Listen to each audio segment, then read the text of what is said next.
Eu sou un tío revoltoso que me gusta rabuñar nas cousas, experimentar co descoñecido e sempre que podo saber un pouco máis. Este é un exercicio de curiosidade e de humildade, de aprendizaxe e de evolucionar constantemente. É un compromiso comigo mesmo que me leva a asumir riscos profesionais sin perxudicar por isto o traballo profesional.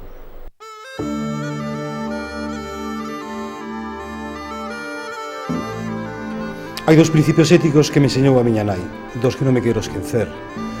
Ser responsable do que se fai e rematar sempre e ben o que se empeza.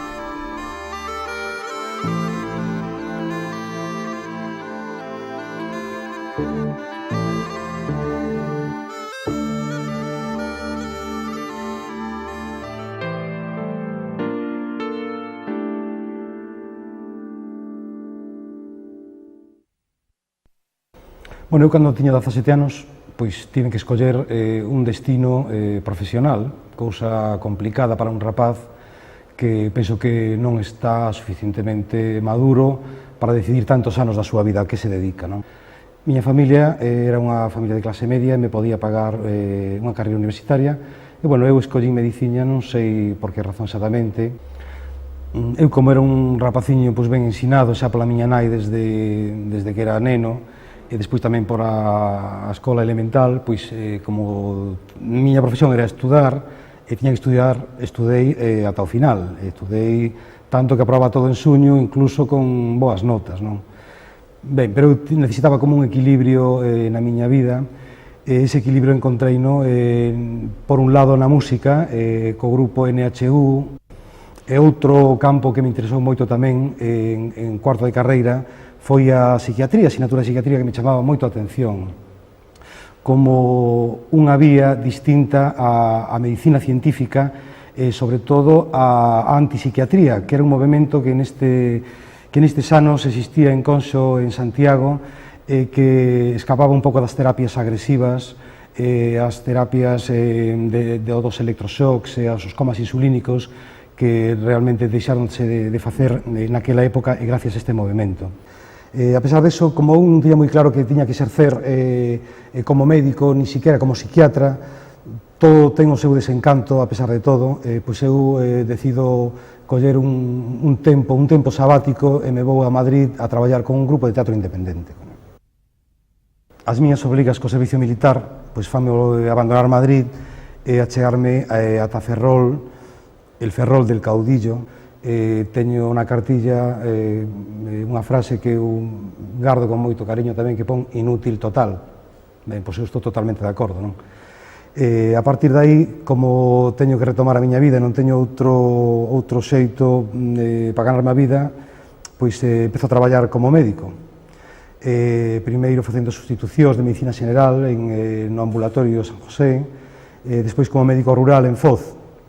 Ali, despois de facer un examen, pois me dan unha plaza en propiedade, a plaza de Alfoz, que ao final rexeito porque me dou conta de que aquelo tampouco era a miña vida, non?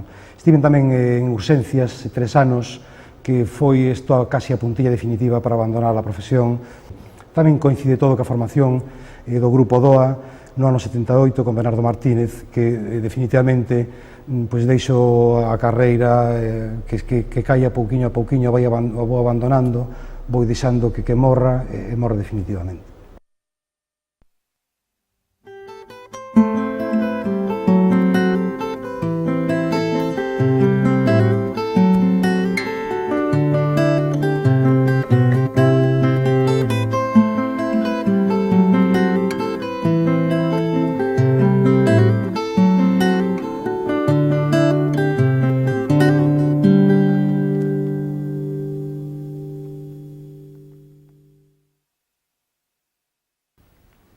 Era un rapaciño de 17 anos, montamos un grupo entre varios alumnos do colexio de bachillerato onde estudiábamos, se chamou a Xeración 49.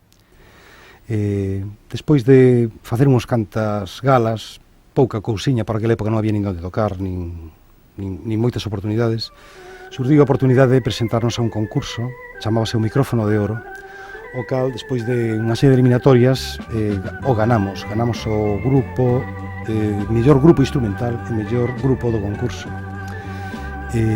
Este premio nos daba opción a gravar 3 discos, dos cales o primeiro preparámolo con 4 temas de compositores galegos e instrumentación eléctrica, electrónica, digamos, baixo, batería, guitarra e órgano Hammond. Isto penso que foi a primeira vez que se grava un disco con estas características en Galicia. Eu gardo un moi grato recordo daquela época.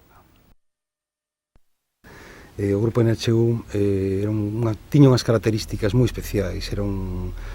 Facíamos unha música progresista, atonal, moitas veces arrítmica. Ensayábamos entre 6 e 8 horas diarias e non tiñamos ningunha ambición económica. Simplemente todo o que sacábamos das actuacións a reinvertíamos no grupo. Era unha época da psicodelia, eu diría da esquizofrenia, non? Creábanse unhos ambientes no ensayo na que por guiños, simplemente por actitudes ou por pequenos movimentos do corpo, dos ollos, a música fluía por si mesma, non? Os nosos directos eran unha secuencia ininterrumpida de 45 minutos de creatividade musical, da cal casi a mitade era improvisación, non? As nosas referentes eran King Crimson, Frank Zappa, Black Sabbath e todos os grupos da época que nos chamaban a atención e, sobre todo, que facían cousas raras.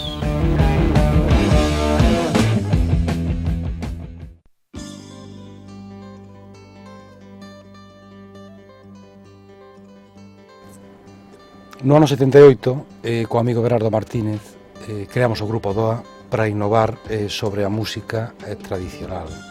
Non por ir contracorrente, sino simplemente por facer a música que nos gustaba. Sobre todo, para músicos e críticos, o grupo sempre foi, non sei como dicir, unha lenda na que notase os riscos que corríamos, os riscos armónicos e de composición que facíamos xa hai 25 anos. As formacións de DOA sempre foron inestáveis, non? Porque nós nunca pretendimos crear un grupo endogámico no que o éxito fora repartido polos membros eternamente, non? Entón a xente cambia no grupo, isto enriquece moito ao grupo, dado que entran moitas tendencias e moitos xeitos de pensar distintos, non? Os discos son todos distintos uns a outros, tamén fieles á nosa característica de non repetir moito, nin crear clichés para ter éxito, non? Entón, no primeiro é un disco de música máis ben tirando a armonización tradicional, o segundo podría dicir que é un folk rock, e o terceiro se aproxima ao jazz, e o último, o cuarto, Arboretum, a harmonización clásica. Nos non vendimos nunca moitos discos, nos directos tampouco éramos un grupo extraordinario na que a xente votaba, non era o noso estilo, ni pretendíamos eso. Tampouco nos iba nada a relacións públicas, nin facer a música que as discográficas nos intentaban impoñer. Nos o estado que necesitábamos era separarnos 3 centímetros do chan e estar en un estado de absoluta receptividade.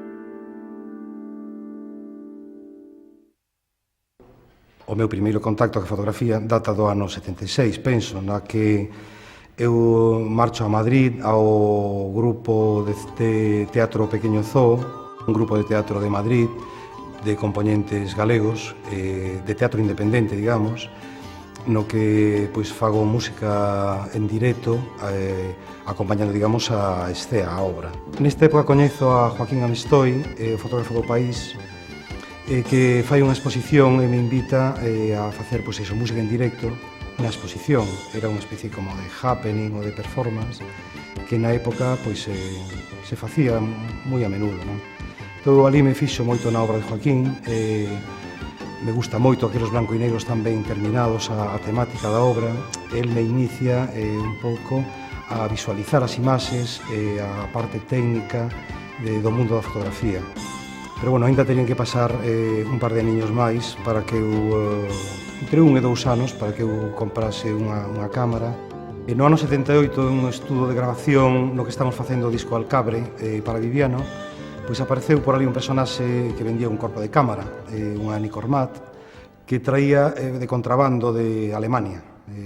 Naquela época pois era moi común ir a mercar os produtos fora, porque, bueno, eran sensiblemente máis baratos. Entón, eu lle preguntei a Viviano que canto cobrábamos por a grabación deste disco. Eran unhas 25 ou 30.000 pesetas, que foi casi exactamente o que costaba esta cámara. Bueno, pois esta sería a miña primeira compañeira nos primeiros 2 anos, mentras fun aprendendo un pouquiño o que é a técnica fotográfica.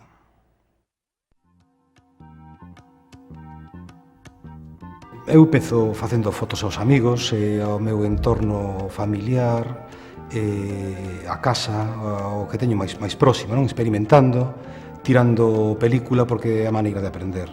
Entón, é a época tamén na que fago algo de ilustración e de cartelismo. Son os meus primeiros traballos profesionais remunerados.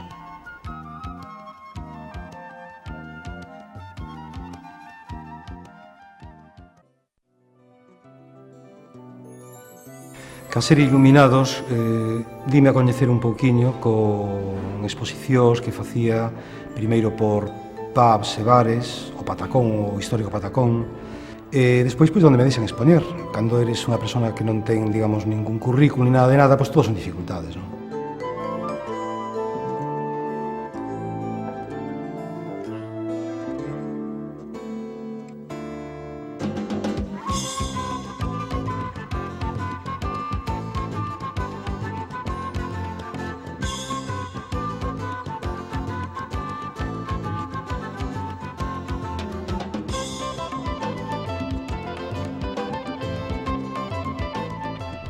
A técnica era moi sinxela, collemos un palillo, como este, ten que ser redondo, e ten que ser duriño na punta para que se xa preciso, e poder atacar partes moi pequeniñas da foto, cas cores, un poquinho de algodón como este, se collía na punta, se facía un poquinho así de tornillo para que quedara a punta finiña, e xa está, un pouco de óleo transparente para que non tape a imaxe, e se aplicaba directamente. Isto ten unhas posibilidades para facer degradados alucinantes, non? Se te equivocas, colles unha goma de borrar e o borras simplemente, porque as outras técnicas de anilinas, de outros materiais, o que ocorre é que cando collen a emulsión xa non a podes quitar nunca máis, porque impregna tanto a emulsión fotográfica que xa é para sempre. Tenéis que cambiar a foto, digamos, o positivo. Sin embargo, o óleo ten esa ventaxe. Non te gusta? O borras, podes empezar, cambias a cor.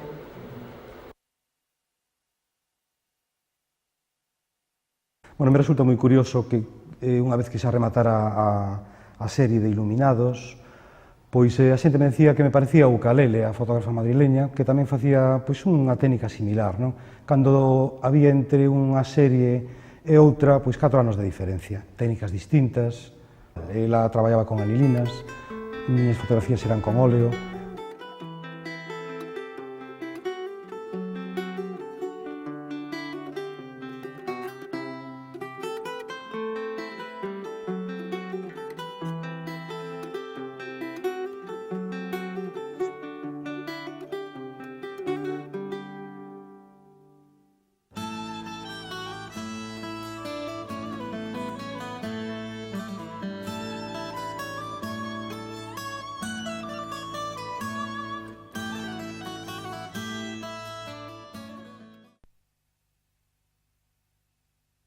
Coñecín a Vítor Manuel porque produxo o disco Polaridade de Doa, despois me chamou tamén para facer a foto fixa do Divinas Palabras, unha das primeiras producións en cine que fixo Vítor Manuel. Eu alín aprendín pois, a traballar con luz día, con sirios, luz equilibrada como a luz do sol, con luz fluorescente equilibrada como a luz do sol, o que che dá unha independencia grandísima a hora de traballar, digamos, en exteriores, non? Cando estás na estea hai 20 persoas ao rededor dos actores, é moi difícil coller o teu sitio, non? Para un fotógrafo. Si queres, ti podes decir por convenio que che repita a escena, todos os actores, o equipo técnico retire a cámara de cine e ti te pos no seu sitio. Pero eso é imposible. Un minuto en cine é carísimo. E ti non podes estar pensando que se che vai a dedicar un minuto a ti. No cine ou aprendes a disparar a foto no momento exacto ou aprendes a perder a foto.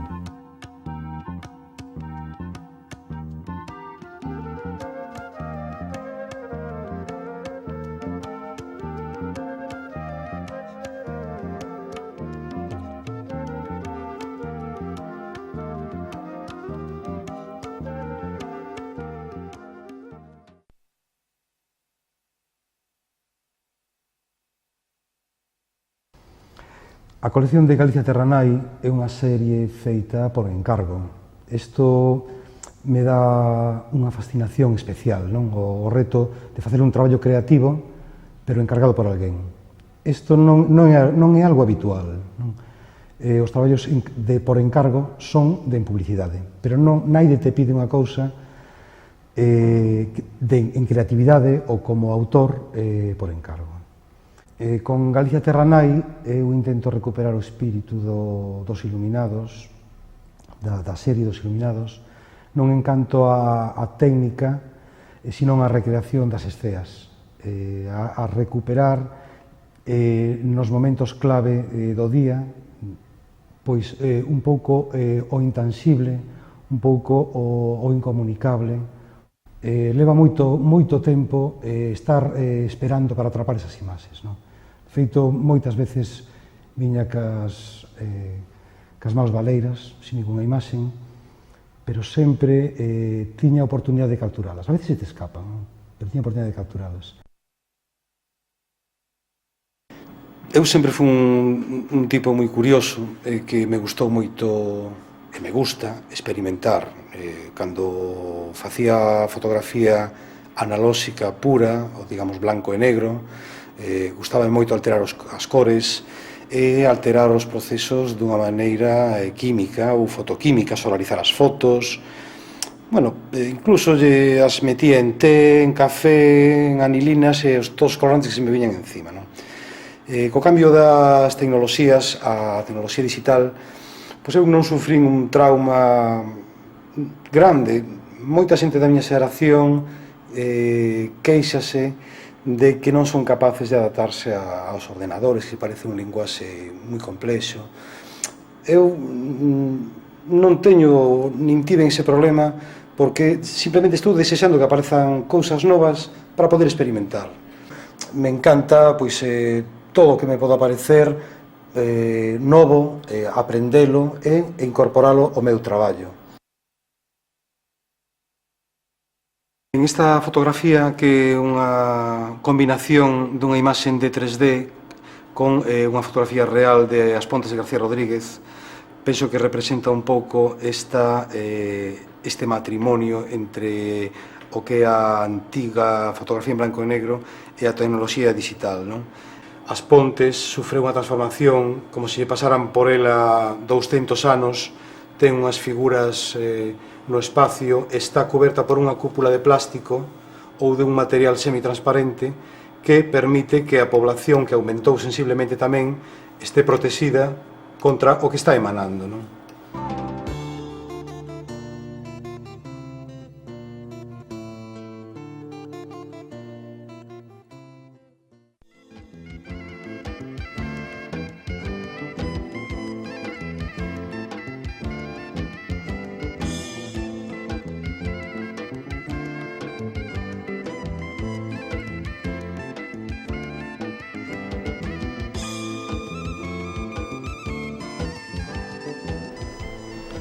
Espirais é unha colección que comecei a facer fai uns anos e ten unha vocación de non rematarse nunca, dado que pertenece á miña necesidade de experimentación e a miña curiosidade por traballar con outras luces distintas ao que son as habituais de flash e luz día co que traballamos os fotógrafos.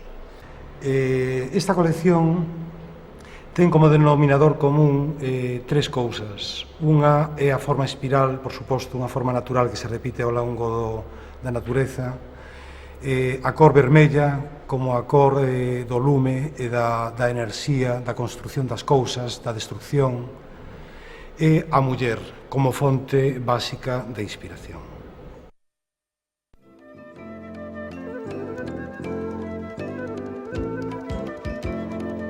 Para facer o traballo con Judith Mascó para Caramelo, guieime únicamente por a intuición e asumín un risco que foi, digamos, tratar a unha diapositiva como se fora un negativo. É dicir, sometela a un proceso fotoquímico distinto para o que está pensado. O resultado pois, foi unhas cores brillantes, un tono pel moi limpo e unha saturación de cor ao que eu non conocía e non estaba acostumbrado. Fixen un par de días de experimentación, facendo fotografías e probas, e directamente me tirei á piscina e fixen as fotos.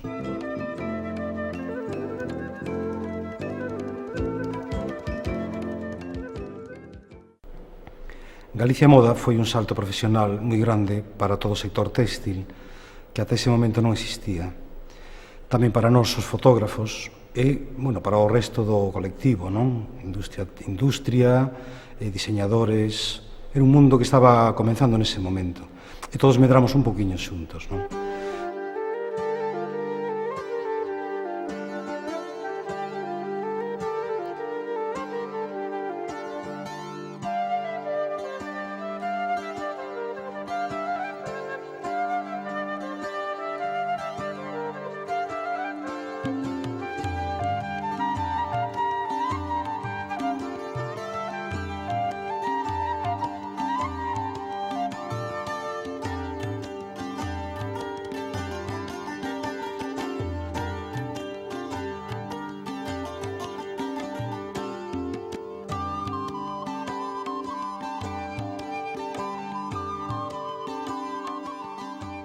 Ben, cando chega unha top model a Coruña ou, bueno, a Galicia en xeral, entran con moitísima desconfianza porque é un dos sitios máis aos que chegan do mundo pois durante os últimos 10 días. Son xente que ven moi baqueteada dos aeroportos, veñen en xeral moi estresada a xente, non? Entón, o primeiro que tes que facer é gañar a súa confianza, non? Isto penso que é un tempo que debes perder, entre comillas, antes de empezar a traballar. Este clima un pouco positivo e favorable dentro do traballo é unha labora máis ben do equipo, máis que miña en sí, porque a veces pasa máis tempo, os modelos pasan máis tempo ca maquilladora ou co estilista que conmigo, non? Entón o equipo ten que ser como unha especie de globo, de algo moi coherente, moi tranquilo sobre todo. As modelos, en canto notan que non va haber problemas ca súa imaxe, que do que viven, encontranse moito máis soltas, bueno, as mulleres e os homes, non? Encontranse moito máis soltas e moito máis fácil traballar con elas, non?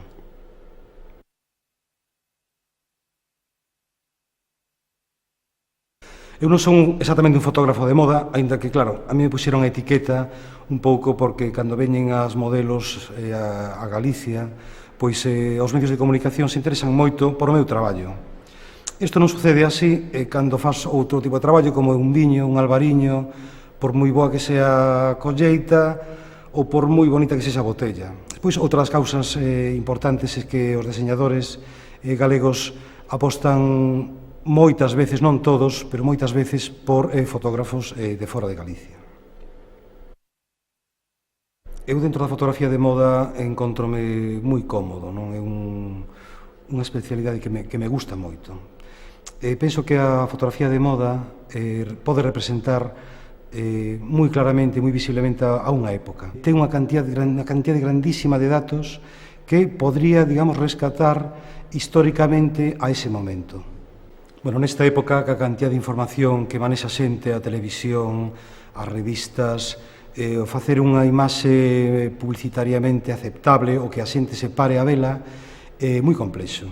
Mais ben o que se intenta representar é unha maneira de vivir, máis que aprenda en si mesmo, que moitas veces pois nin está ben confeccionada, nin siquiera bonita, non? Entón, a xente quere identificarse ou ser como as modelos ou os modelos que aparecen nas revistas ou na televisión. Nós, máis que facer fotografías de moda, o que vendemos é un estilo de vida en sí.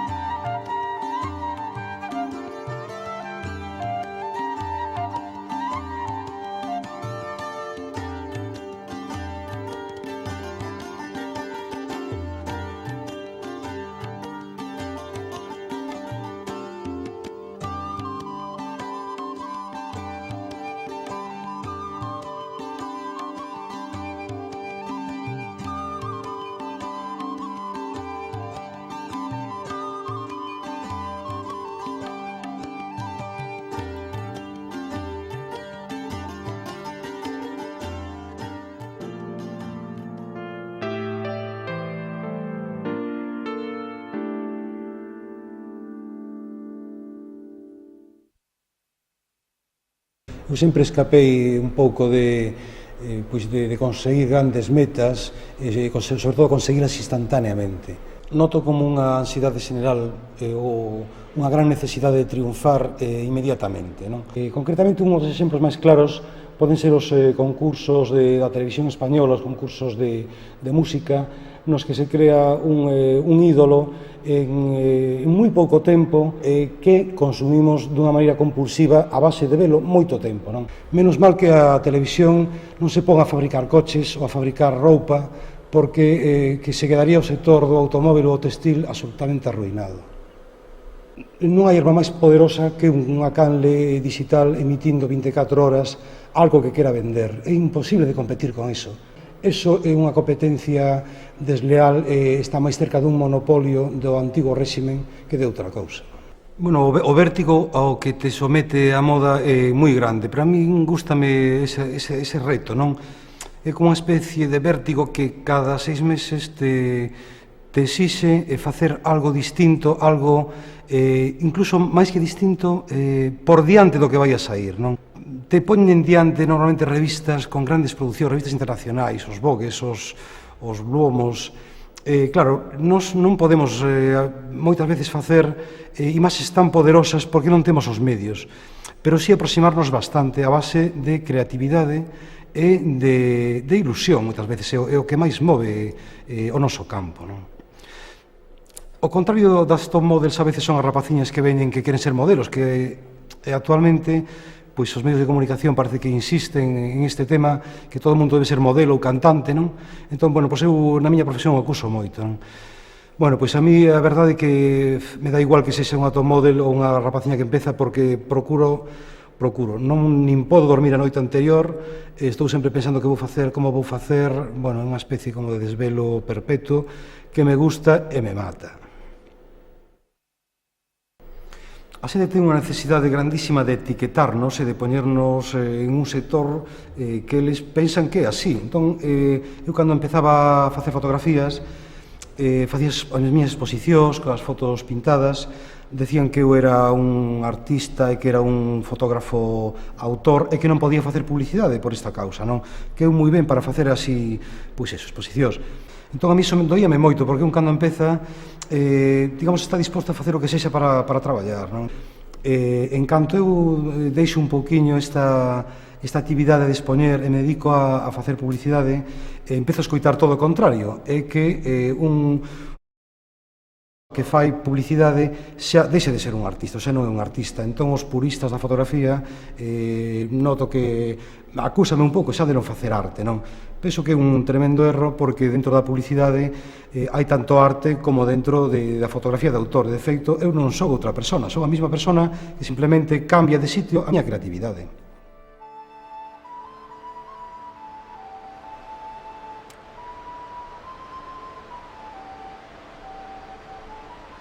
E a fascinación que sinto eu por o Caurel é unha especie de obsesión que me persigue e que levo durante moitos anos da miña vida soportando. Veño ao Caurel en búsqueda da cor en estado puro e salvaxe, que sería unha cor analóxica contra ao meu traballo habitual, que é moi tecnificado, moi digital. É unha especie como de peregrinación anual durante unha época do ano que penso que vai a ser a definitiva. Pero isto non é así, non é certo. A presencia imponente da natureza non é fotografiable.